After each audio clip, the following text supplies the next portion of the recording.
അങ്ങനത്തെ ഒരു മാനസികാവസ്ഥയിലല്ലായിരുന്നു ഞാൻ പറയുന്ന ഓരോ വാക്കുകളും ഈ കേസിനെ ബാധിക്കുമായിരുന്നു.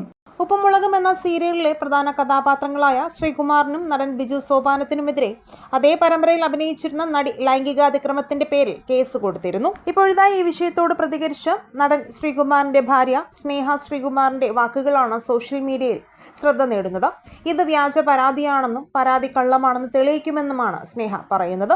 ശ്രീയുടെ ഫോട്ടോ 2 മാസം മുൻപ് എല്ലാ ന്യൂസ് ചാനലുകളിലും വന്നു. ലൈംഗികാതിക്രമം എന്നൊക്കെ പറഞ്ഞാണ് വാർത്ത വന്നത്. അതിന്റെ സത്യാവസ്ഥ അന്വേഷിച്ചിട്ടല്ല ആരും വാർത്തകൾ കൊടുത്തത്. അതേക്കുറിച്ച് അന്വേഷിച്ചിരുന്നുവെങ്കിൽ വാർത്ത കൊടുത്തവർക്ക് തന്നെ അറിയാമായിരുന്നു ലൈംഗികാതിക്രമം എന്ന് പറയുന്ന സംഭവമേ ശ്രീക്കെതിരെ വന്നിട്ടില്ല എന്ന്. പരാതിയിലും അങ്ങനെ പറയുന്നില്ല. ആ സ്ത്രീ ആരാണെന്നോ കേസ് എന്താണെന്നോ പറയാനുള്ള സ്വാതന്ത്ര്യം പോലും എനിക്കില്ല. ഞാനും ഒരു സ്ത്രീയല്ലേ. അവർ അനുഭവിക്കുന്ന അതേ സംരക്ഷണം എനിക്കും ആവശ്യമാണ്.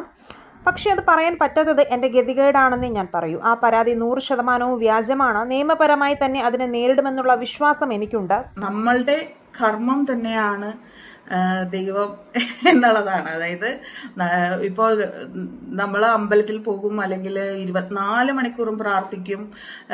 ഇതെല്ലാം ചെയ്തിട്ട് മറ്റുള്ളവരെ ദ്രോഹിച്ചുകൊണ്ടിരുന്നിട്ട് ഒരു കാര്യവുമില്ല. അതിൽ നിന്ന് ഒരു നേട്ടം ഉണ്ടാവില്ല. താരങ്ങൾക്കെതിരെ പരാതി നൽകിയ നടി നിഷ സാരംഗ് തന്നെയാണെന്നാണ് കമന്റുകളിൽ ഏറെയും വരുന്നത്. ഇതിൽ യാതൊരു വ്യക്തതയുമില്ല. പക്ഷേ സ്നേഹ പറയുന്നത് കേൾക്കുമ്പോൾ കഴിഞ്ഞ ദിവസം നിഷ സാരംഗ് പങ്കുവച്ച ഒരു പോസ്റ്റും ഇതോടൊപ്പം വൈറലാകുന്നുണ്ട്. അമ്പലത്തിൽ നിൽക്കുന്ന നിഷ സാരംഗിനെയാണ് പോസ്റ്റിൽ കാണാൻ കഴിയുക. നിഷ സാരംഗിന്റെ പേര് പരസ്യമായി വിളിച്ചു പറയാതെ തന്നെ സ്നേഹ പ്രേക്ഷകരിലേക്ക് ഇത് എത്തിക്കുന്നതാണോ എന്നുള്ള സംശയങ്ങളും കമന്റിലൂടെ വരുന്നുണ്ട്.